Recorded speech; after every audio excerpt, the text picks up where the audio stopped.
জোর করে চাচাতো বোনের সাথে বিয়ে দেওয়ায় রাগ করে রুদ্র বাড়ি ছেড়েছিল। আর আজ ৮ বছর পর বাবার কথা রাখতেই বাড়ি ফিরে এলো। যার ধ্যান জ্ঞানী কোনো ইচ্ছেই ছিল না না ফিরে আসার। রুদ্র আজ ফিরে এসেছে শুধু এইটাই বোঝাতে যে ছোটবেলার সে বিয়েটা মানে না আর না মানবে। জেদ ধরে সে চাচাতো বোন অধরাকে দেখেনি এতগুলো বছর। তবে যখনই অধরার মুখোমুখি হলো তখনই নিজেই মুগ্ধ চোখে তাকিয়ে রইল। তবে কি জেদ ধরে ভুল করে ফেলেছিল? বিয়ের আসরে হঠাৎই শোনা গেল বউ নাকি পালিয়েছে। পুরো বিয়ে বাড়িটা ভারী হয়ে উঠল। আরিফ নেওয়াজ মেয়ের পালানোর কথা শুনে চিন্তিত হয়ে বসে পড়লেন। এইদিকে বিয়ের পাত্রী অধরা নেওয়াজ বিয়েটা জোর করে দিতে চেয়েছিল। তার বাবার নিজের বাড়ি রেখে অধরার খালার বাড়িতে এনে বিয়ের আয়োজন করেছিল। অধরা সেই বিয়ে থেকে পালিয়ে গিয়ে নিজের বাড়িতে ফিরে এলো। সবাই অধরাকে দেখে হতবাক। অধরার বড় চাচি রুকাইয়া তিনি অধরাকে ধরে জিজ্ঞেস করলেন, তোর এই অবস্থা কেন? আর এমন বিয়ের শ্বাস সেজেছিস কেন? তুই কি বিয়ে থেকে পালিয়ে এসেছিস? অধরা হাঁফাতে হাঁফাতে বড় চাচা আরমান নেওয়াজ তার পাশে গিয়ে বসলো। তিনি হাতের ইশারা করে সবাইকে চুপ থাকতে বললেন। অতঃপর তিনি অধরার মাথায় হাত রেখে মেয়ালি কণ্ঠে বললেন, অধরা কি হয়েছে? অধরা বলল, আব্বু আর আম্মু খালামণির বাড়িতে নিয়ে জোর করে বিয়ে দিতে চেয়েছিল, সেইখান থেকে পালিয়ে এসেছি। আরমান নেওয়াজ কপালে ভাঁজ ফেলে বললেন, কই আমরা তো জানি না। অধরা বলল, আব্বু কাউকে জানায়নি, তার বন্ধুর ছেলের সাথে বিয়ে দিতে চেয়েছিল। আর কেন পালিয়েছি জানো? ওই ছেলে বিয়ে করে সামনের সপ্তাহে তার সাথে করে বিদেশে নিয়ে যাবে। যদি সেইখানে চলে যাই তাহলে তোমাদের তো দেখতে পাবো না, তাই পালিয়ে এসেছি। পাশ থেকে আরমান নেওয়াজ তার ছোট ছেলে অদ্রকে বললেন, তোমার মেজো আব্বুকে ফোন দিয়ে বলো অধরা বাড়িতে ফিরে এসেছে, আর ওদের ফিরে আসতে বলো এক্ষুনি। আদ্র ফোনটা বের করে কয়েক কদম দূরে চলে যেতেই আরমান নেওয়াজ অধরাকে বললেন, যাও ফ্রেশ হয়ে নাও, আমি আছি, ওইসব নিয়ে আর চিন্তা করতে হবে না। অধরা মাথা নাড়িয়ে উঠে সিঁড়ির দিকে চলে গেল। রুমে এসে দরজা লাগিয়ে খুশিতে নাচছে। ভাগ্যিস পালিয়ে এসেছিলাম, না হলে এতক্ষণে গভীর জলে ডুবে যেতাম। এমন সময় রুমের দরজা ধাক্কালো। অধরার ছোট চাচার মেয়ে সুহা। অধরার থেকে 3 বছরের ছোট। দুইজনই বেস্ট ফ্রেন্ডের মতো ভালো মন্দ সবকিছু শেয়ার করে। এর আধা ঘন্টা পরে অধরার বাবা আরিফ নেওয়াজ তার স্ত্রী আমিনা বাড়িতে এলেন। ওদের অপেক্ষায় ছিল আরমান নেওয়াজ। তিনি তাদের দুজনকে উদ্দেশ্য করে বললেন, অধরাকে বিয়ে দেওয়া কি তোর খুবই জরুরি? আরিফ নেওয়াজ এগিয়ে এসে খানিকটা নিচু গলায় বললেন, জরুরি নয়, তবে মেয়ে মানুষ বিয়ে তো দিতে হবে। তাই বলে আমাকে না জানিয়ে আমি কি মরে গিয়েছি? ভাইজান, ভুল হলে মাফ করবেন। আমার কাছে আর পথ ছিল না, ভালো ছেলে পেয়েছিলাম তাই বিয়ে দিতে চেয়েছিলাম। আরমান নেওয়াজ উঠে দাঁড়িয়ে বললেন, তুই অধরাকে কয়বার বিয়ে দিতে চাইছিস? ওর তো বিয়ে হয়ে গিয়েছে, আর এমন তো নয় যে আমরা ওকে কোনো কিছু দিয়ে অস্বীকার করছি। আরিফ নেওয়াজ কিছুটা নিচু আবার কিছুটা জোর গলায় বললেন, অস্বীকারের প্রশ্নই নেই। তবে তোমরা যেটাকে বিয়ে বলছো আমি প্রথমেই ভেবেছিলাম, কিন্তু তোমার ছেলে কই? আমার এত সাহস হয়নি যে তোমার কথার ওপর কথা বলবো।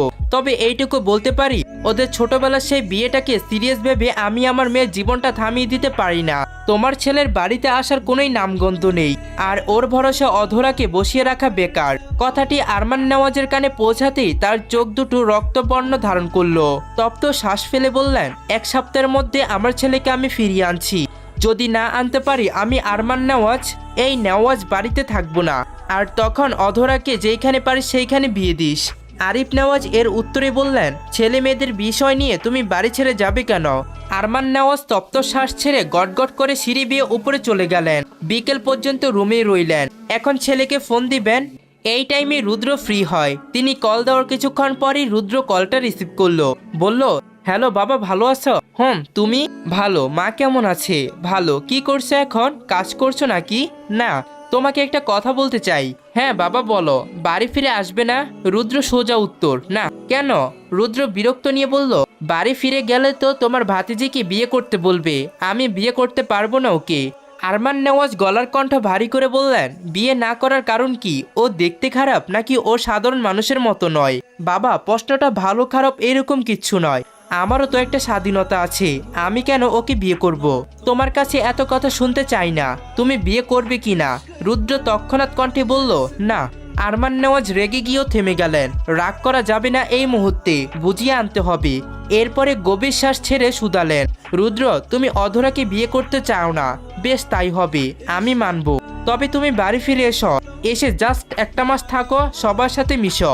একটা মাস এরপরে যদি তোমার বিয়ে করতে ইচ্ছে না হয় তাহলে আমি আর জোর করব না। আর আজ একজন বাবা হিসেবে ছেলের কাছে একটা মাস সময় চাচ্ছি।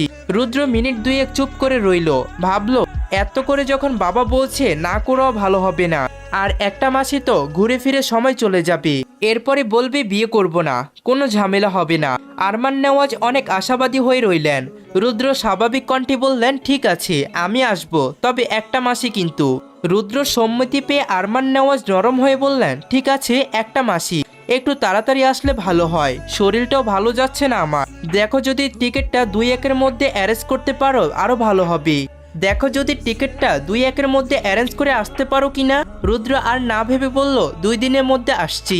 ঠিক আছে, আর শোনো, তোমার আর আমার এই চুক্তি যেন কেউ না জানে। ঠিক আছে, কেউ জানবে না। 2 দিন পরে নেওয়াজ বাড়ির সদর দরজায় এসে দাঁড়ালেন রুদ্রর মা রুকাইয়া। অস্ত্রকাতর হয়ে ছেলের সামনে গিয়ে দাঁড়ালেন। ছেলেটা আজ অনেক বড় হয়ে গিয়েছে। মাকে পেয়ে রুদ্রর কণ্ঠ ভারী হয়ে উঠল। নিজের জেদের জন্য মায়ের থেকেও দূরে ছিল। অবশেষে মাকে ধরে বলল, কেমন আছো মা? অনেক ভালো, তুই কেমন আছিস বাবা? ভালো। আস্তে আস্তে রুদ্র সবার সাথে কথা বলল, কিন্তু সেই যে অনাকাঙ্ক্ষিত অধরার মুখটাই দেখতে পেল না, আর না আশা করলো। এমন সময় সবার নজর কেড়ে বাড়িতে ঢুকলো অধরা। কলেজে বিকেলের শিফটে পরীক্ষা ছিল, সন্ধ্যা হয়ে এসেছে প্রায়। অধরা রুদ্রকে দেখে একটু রেগে তার বাবার পাশে দাঁড়ালো, তাকালো না পর্যন্ত। পাশ থেকে রুদ্রর মা রুকাইয়া বললেন, ও তোর চাচাতো বোন অধরা। রুদ্র অধরার দিকে প্রথমেই তাকাতে কিছুক্ষণের জন্য থমকে গেল। অধরার নাম ও অধরাকে দেখে রুদ্র ঠায় কিছুক্ষণ দাঁড়িয়ে রইল। চোখ ফেরানো মুশকিল হয়ে যাচ্ছে ওর। আর তার উপরে জেদ ধরেছিল, অধরা রুদ্রকে প্রথম দেখছে না, এর আগেও ফোনে দেখেছে, তবে রুদ্রর দিকে তাকাতে ইচ্ছে করছে না। অভিমান রাগ জমে আছে অনেক। রুদ্র আর ওর কয়েক বছর আগে বিয়ে পড়িয়ে রাখে বাড়ির সবাই। অধরার বোধ বুদ্ধি অতটাও হয়েছিল না, তবে বুঝ হওয়ার পরে জানতে পারে এই রুদ্র ওর জন্য বাড়ি ছেড়ে চলে গিয়েছে। এরপরে আর রুদ্রর প্রতি কোনো আগ্রহ দেখায়নি। এই মুহূর্তে রুদ্রর ঘোর কাটে আরমান নেওয়াজের ডাকে। তিনি রুদ্রকে রুমে গিয়ে ফ্রেশ হতে বললেন, অনেকটা জার্নি করে এসেছে। রুদ্র অধরার প্রাণে আরেকবার তাকিয়ে চলে গেল। পরিচয়ের আশায় যাক। মরহম শাহাদাত নেওয়াজের 3 ছেলে। বড় ছেলে আরমান নেওয়াজ, স্ত্রী রুকাইয়া। তার 2 ছেলে, বড় ছেলে রুদ্র নেওয়াজ 8 বছর যাবত বাড়ির বাহিরেই ছিলেন। ছোট্ট ছেলে অদ্র নেওয়াজ পড়াশোনা প্রায় শেষের দিকে, সাথে বড়দের সাথে পারিবারিক ব্যবসা টুকটাক শিখেছে। মেজ ছেলে আরিফ নেওয়াজ, স্ত্রী অনিমা। তাদের এক মেয়ে অধরা নেওয়াজ, ইন্টার সেকেন্ড ইয়ারে পড়ে। আর ছোট ছেলে আদনান নেওয়াজ, স্ত্রী নাজমা। তাদের এক মেয়ে সোহানা নেওয়াজ, ইন্টার ফার্স্ট ইয়ারই পড়েছে। রুদ্র ফ্রেশ হয়ে নিচে এলে রুকাইয়া ছেলেকে খাবার টেবিলে বসিয়ে পরম যত্নে খাবার বেরিয়ে দিলেন। রুদ্রর মাথায় তখনও অধরার মুখটাই ঘুরপাক খাচ্ছিল। এরই মাঝে অধরা নিচে নেমে পানির বোতল নিয়ে আবারও চলে গিয়েছে। কোনো কথাও বলেনি। রুদ্র খাবার খেয়ে বাহিরের বাগানের দিকে হাঁটতে গেল। হাঁটতে হাঁটতে একটা বন্ধুর সাথে কথা বলল যে ভালোভাবে এসেছে। এর অনেকক্ষণ পরে রুদ্র বাড়ির ভিতরে ঢুকে ডাইনিং রুমে এসে বসলো। একা একা খুব বোরিং লাগছিল, তার জন্য উঠে চলে গেল। যাওয়ার আগে মেজু চাচি অনিমাকে বলে গেল কফি বানাতে, এসে খাবে। এইদিকে অধরার পড়াশোনা শেষ করে নিচে এলো। সোহানাও এলো। অনিমা অধরাকে ডেকে বললেন, অধরা এই কপিটা রুদ্রকে দিয়ে আয় তো। অধরা নাকমুখ কুচকে বলল, আমি যাব। সোহা আছে, সোহাকে বলো। সোহা মাথা নাড়িয়ে বলল, না মামি আমি যাব না, তুমি অধরা আপুকে পাঠাও। অধরা জোর গলায় বলল, আমি যাব না, উনি কেমন না কেমন, হুট করে ওনার সামনে কফি নিয়ে যাব কেমনে। অনিমা মেয়ের এই কথা শুনে কড়া গলায় বললেন, একসাথে বড় হয়েছিস, এখন আবার কেমন না কেমন বলছিস কেন? কফিটা চুপচাপ দিয়ে আয়, আমার কিন্তু এত কথা পছন্দ না। অধরা কফির মগটা হাতে নিয়ে হন হন করে চলে গেল। সাথে সোহানাকে নিয়ে যেতে চাইলো, কিন্তু সিঁড়ি দিয়ে রুকাইয়া নামতে নামতে সোহানাকে আরেকটা কাজ দিয়ে বসলেন। সোহানা আর যেতে পারল না। অধরা একাই গেল। রুদ্রের রুমের সামনে এসে দরজাটা হালকা চাপড় মেরে বলল, আসবো? ভেতর থেকে রুদ্র বলল, কে? অধরা গম্ভীর কণ্ঠে বলল, অধরা। আসবো? রুদ্র ছোট করে জবাব দিল, আয়। অধরা রুমে ঢুকলো। রুদ্র লাকেজ খুলছিল। অধরা কাপটা সাইড টেবিলে রেখে চলে এলো। রুদ্র তাকিয়ে অধরাকে দেখতে পারল না, তার আগেই চলে গিয়েছে অধরা। অধরা নিজের রুমে এসে বিছানায় চুপটি করে বসলো। খুব রাগ হচ্ছে, কেনই হবে না? রুদ্র ওকে হয়তো মনেই রাখিনি, রাখলেই তো অন্তত একটা ভালো মন্দ কোনো কথা বলতে পারতো। রাতের খাবার খাওয়ার সময় সবাই বসে আছে শুধু অধরা বাদে। তারপর আর নিচে নামেনি। সোহা ডেকে এসেছে, বলেছে পরে আসবে। এখন সবাই খাবার টেবিলে বসে আছে। আরিফ নেওয়াজ মেয়েকে পাশে না পেয়ে অনামিকাকে বললেন, অধরা কোথায়? রুমে আছে বোধহয়, ওকে ডেকে নিয়ে এসো। যাচ্ছি। অনিমা চলে গেল। আরিফ নেওয়াজ সারাদিন যেখানে থাকুক না কেন, রাতে মেয়ের সাথে একসাথে খেতে বসতে না পারলে শেষ পর্যন্ত খাবারই খায় না। অনিমা মেয়েকে ডেকে নিয়ে এলেন। অধরা মুখটা ভার করে আছে। রুদ্র অধরার দিকে তাকালো, না চাইতেও চোখ থেমে গেল। হালকা করে গভীর শ্বাস ছেড়ে চোখ সরিয়ে নিল। ভেবেছিল হয়তো সাধারণ হবে, কিন্তু প্রথম দেখার পরেই বলতে গেলে ভালো লেগে গিয়েছে। অধরা চুপচাপ এসে তার বাবার পাশে চেয়ারে বসলো। এরপরে অধরা খাওয়া শুরু করলে আরিফ নেওয়াজও খাওয়া শুরু করলেন। এই মেয়ে তারই সব। আল্লাহর কাছে অনেক চাওয়ার পরই এই মেয়েকে তিনি পেয়েছেন। তার সব শান্তি যেন এই মেয়ের কাছেই। অধরা খাবার খাওয়ানোর সময় এক সেকেন্ডের জন্য রুদ্রর দিকে তাকায়নি। ছোটবেলা থেকেই বড্ড জেদ ওর, সেই জেদ এখনো আছে। যখন ঠিক করেছে রুদ্রর দিকে তাকাবে না, তার মানে তাকাবেই না। এদিকে রুদ্র খাচ্ছিল আর থেকে থেকে অধরার দিকে তাকাচ্ছিল। রুদ্র খাবারটা শেষ করে রুমে এসে পড়ল। অদ্র আর সোহাকে ডেকে লাকেজ খুলল। রুদ্র সোহাকে দিয়ে অধরাকে ডাকতে পাঠিয়েছিল। অধরা আসেনি, বলেছে পড়াশোনা আছে। রুদ্র ভাই বোনদের জন্য কিছু জিনিস এনেছে বলতে অদ্রর জন্য ঘড়ি, পারফিউম, সোহার জন্য চকলেট, স্মার্ট ওয়াচ, আরও অনেক কিছু। অধরার জন্য এক জিনিস এনেছে। অধরা এখনো আসেনি, পরে এলে ওকে ওর জিনিস দিয়ে দিবে। অন্যদিকে বাবা মা চাচা চাচি সবার জন্যই কিছু না কিছু এনেছে, সেইগুলো নিজেই দিতে গেল। জিনিসগুলো দিয়ে রুমে আসার পথে সামনে পড়ল অধরা। রুদ্র পথ আটকিয়ে দাঁড়িয়ে পকেটে হাত গুজে অধরাকে পা থেকে মাথা অবধি পরীক্ষা করলো। মুখে ছিল কেমন একটা বাঁকা হাসি। অতঃপর অধরার পানে তাকিয়ে বলল, অধরা, তো কি অবস্থা? ভালো, আপনার? ভালো। অধরা হাসার চেষ্টা করে বলল, যেতে দিন। রুদ্র সরে দাঁড়িয়ে বলল, ঠিক আছে যা। অধরা চলে গেল। যেতে যেতে বিড়বিড় করে বকতে লাগলো, ঢং কত! এতক্ষণে জিজ্ঞাসা করছে কি অবস্থা। চোরের মতো চলে গিয়েছিল, এখন আবার বীরের মতো ভাব নিয়ে এসেছে। সেই তো আমার কাছে চোরই। ইচ্ছে করছে মাথাটা দুম করে ফাটিয়ে দেই। রুদ্র অধরা যাওয়ার পানে তাকিয়ে হেসে গাড়ে হাত রেখে বিড়বিড় করে বলল, উফ, ওকে বিয়ে করব না বলে বড্ড আফসোস করে ফেললাম। এ তো ভালোই দেখতে। এখন বিয়ের কথা বলতে গেলেও তো কেস খেয়ে যাব। কি কপাল মাইরে। পরের দিন সকালবেলায় আরিফ নেওয়াজ ডাইনিং রুমে বসেছিলেন। নাফিসা রেডি হয়ে ব্যাগপত্র গুছিয়ে নিচে নামলেন। তার স্বামী আদনান নেওয়াজ একটা কলেজের শিক্ষকতা করেন। 1 বছর ধরে এই শহর থেকে অন্য জায়গায় বদলি হয়েছেন, যার পর নাই নাফিসাও সেইখানে তার সাথে থাকেন। আরিফ নেওয়াজ নাফিসাকে বললেন, ভাবি এখনই রওনা হবেন? ভাইজান। রুকাইয়া আর অনিমা গাড়ি পর্যন্ত এগিয়ে দিলেন। আরেকদিকে আবার আনিমার আপন ছোট বোন নাফিসা। এর একটু পরে আরমান আর আরিফ নেওয়াজ দুজনই চলে গেল অফিসে। আদ্র আজ বলে দিয়েছে যাবে না, ভার্সিটিতে যাবে। আদ্র রেডি সেডি হয়ে নিচে নেমে এসেছে। সকালের খাবার খায়নি, কাউকে তো দেখতেই পাচ্ছে না। এখন যে বেড়ে খাবে তাও তো অলসতা জেগেছে। তাই হাই তুলে অধরাকে ডাক দিল, অধরা, অধরা কই রে?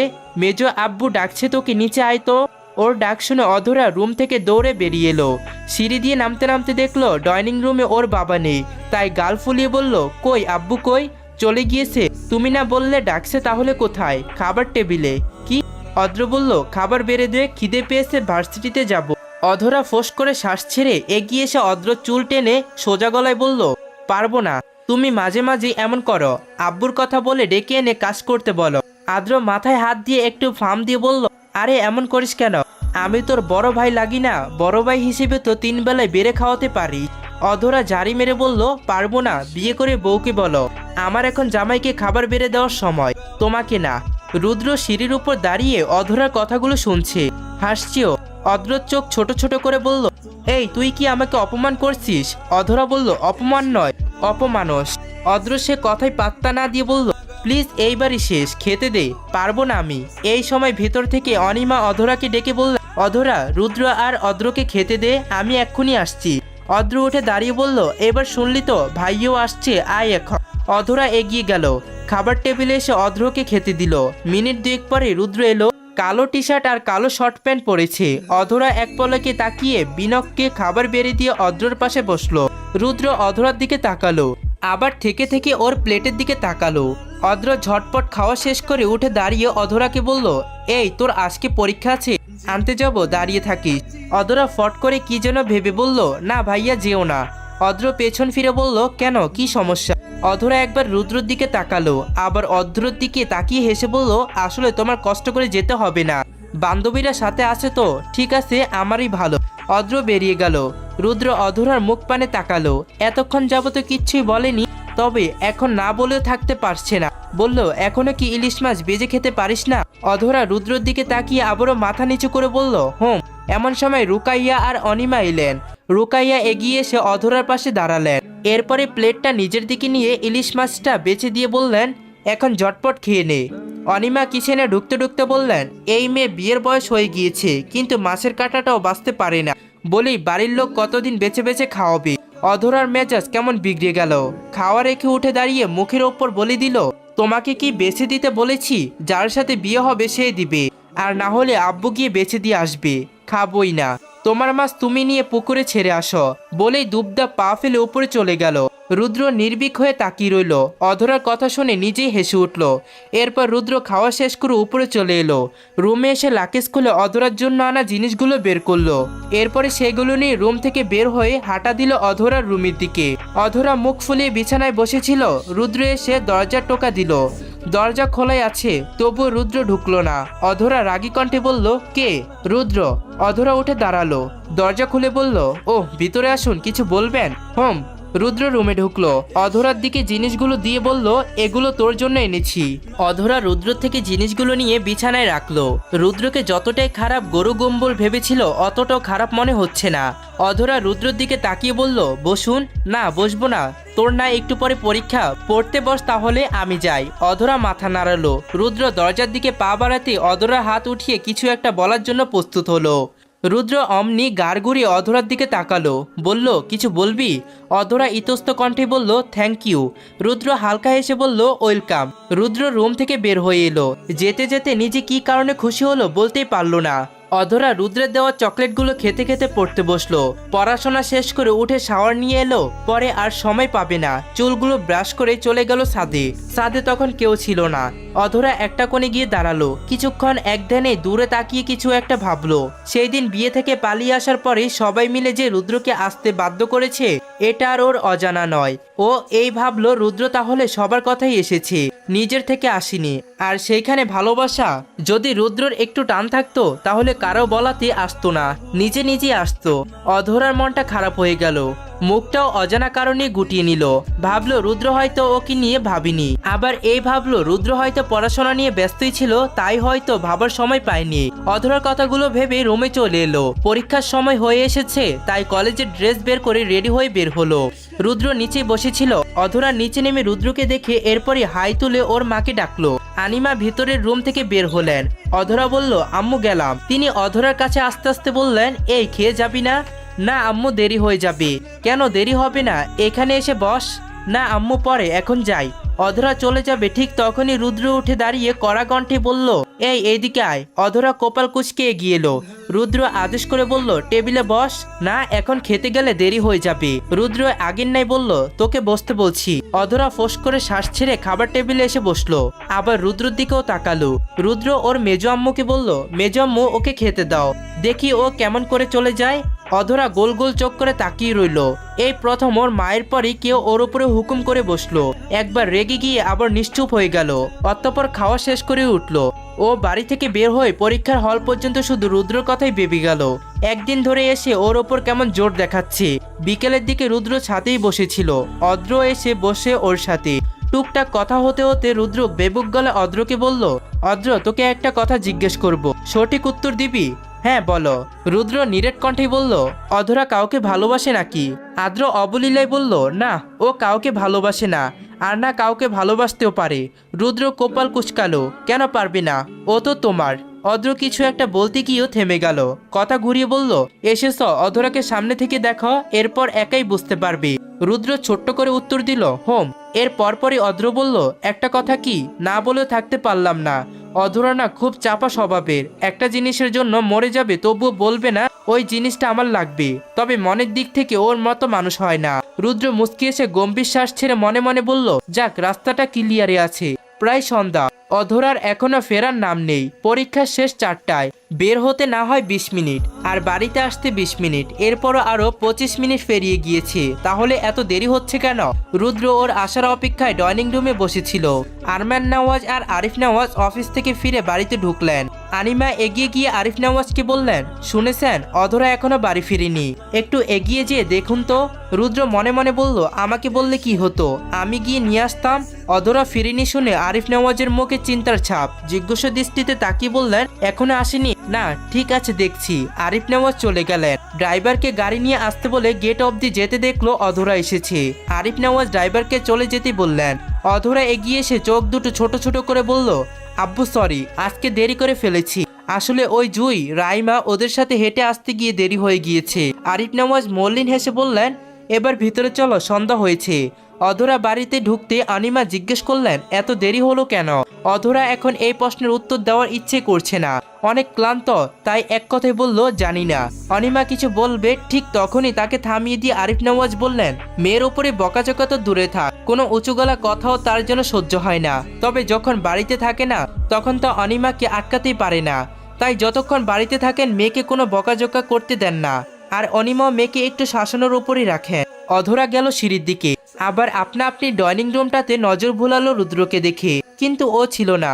গভীর শ্বাস ছেড়ে উপরে এলো, এরপরে নিজের রুমে ঢুকে গিয়ে আবারও কি মনে করে রুদ্রর রুমের সামনে এসে উকি দিল। রুদ্র আর ওর রুমটা পাশাপাশি। রুদ্র অদ্রর রুম থেকে নিজের রুমে ফিরছিল। অধরাকে পেছন থেকে ডেকে বলল, কিরে তুই এইদিকে কোথায় যাচ্ছিস? অধরা ছিটকে উঠে পেছনে ফিরল, আমতা আমতা করে বলল, ওই আসলে এইদিকে সোহার রুমে যাচ্ছিলাম। ও, তো পরীক্ষা কেমন দিলি? ভালো। ও, তাহলে রুমে গিয়ে ফ্রেশ হয়ে নে। অধরা চলে এলো নিজের রুমে, কলেজের ড্রেসটা চেঞ্জ করে ফ্রেশ হয়ে নিল। কালকের পরীক্ষা নেই, তাই একটু হালকা হালকা লাগছে। আজকে আর এই বইটাই খুলেও দেখবে না। এই সময় রুমে এলো সোহা। ও এসে অধরার মুখে শুকনো দেখে বলল, আজকে ওই রাকিব ডিস্টার্ব করেছে তাই না? তাই দেরি হলো আসতে?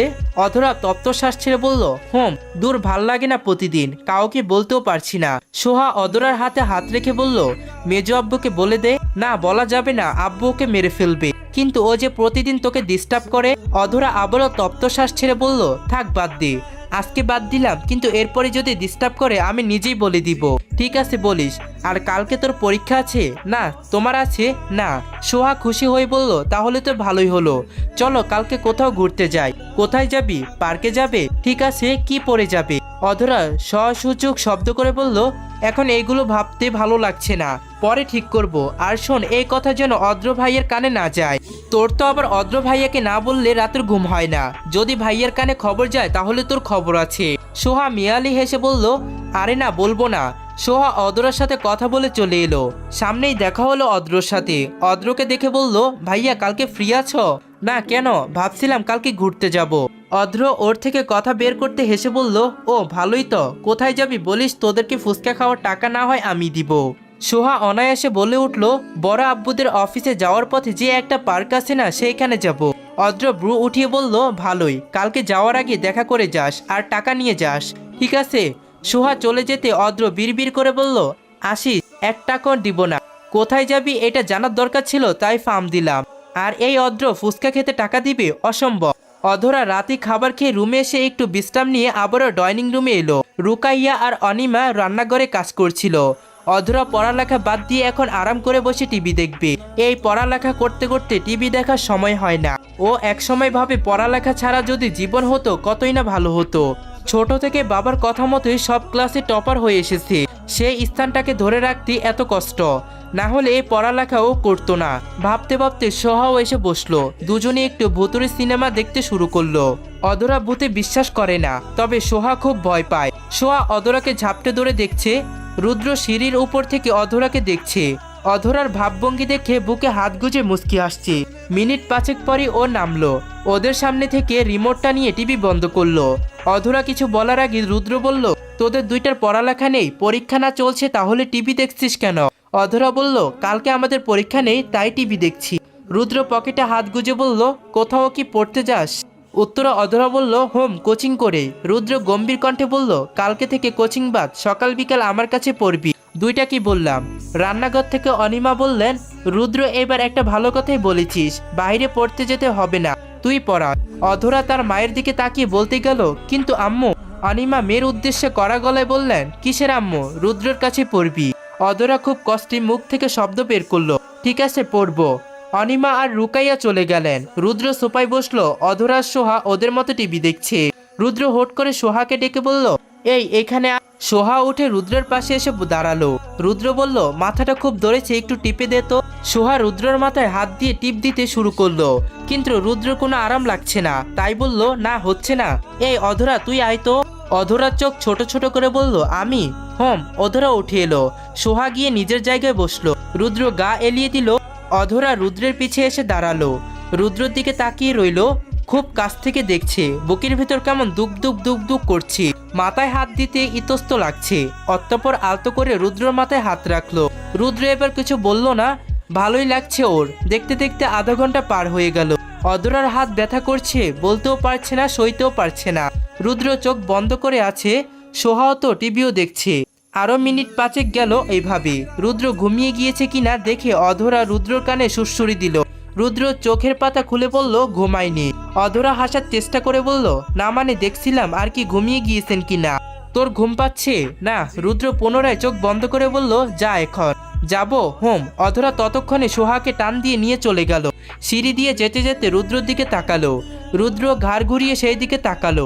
চোখে চোখ পড়তে অধরার দৃষ্টি নিচের দিকে নিয়ে চলে গেল, যা দেখে অদ্র অগোচরে হাসলো। ওদের যাওয়ার পরই অদ্র নামলো।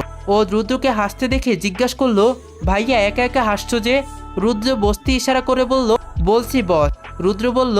অদ্র বসলো। রুদ্র বলল, আমি সামনে পিছে না ভাবিয়ে একই করলাম, নিজের পায়ে নিজেই আমি কুড়াল মারিলাম। অদ্র কোপাল কুচকে বলল, মানে? রুদ্র হেসে বলল, আমি অধরাকে না দেখি বিয়ে করতে চাইনি। বাবার কাছে 1 মাসের সময় নিয়ে এসেছি, ভেবেছি ঘুরে ফিরে চলে যাব। তবে এসে অধরাকে দেখার পরে মনে হচ্ছে নিজের পায়ে নিজেই আমি কুড়াল মেরেছি। এখন কি অধরা ভালোবাসবে আমায়? মনে তো হয় না। অদ্র খুশি হয়ে বলল, এতে আবার কুড়াল মারার কি আছে? তুমি চেষ্টা করে যাও, ভালোবাসবেই।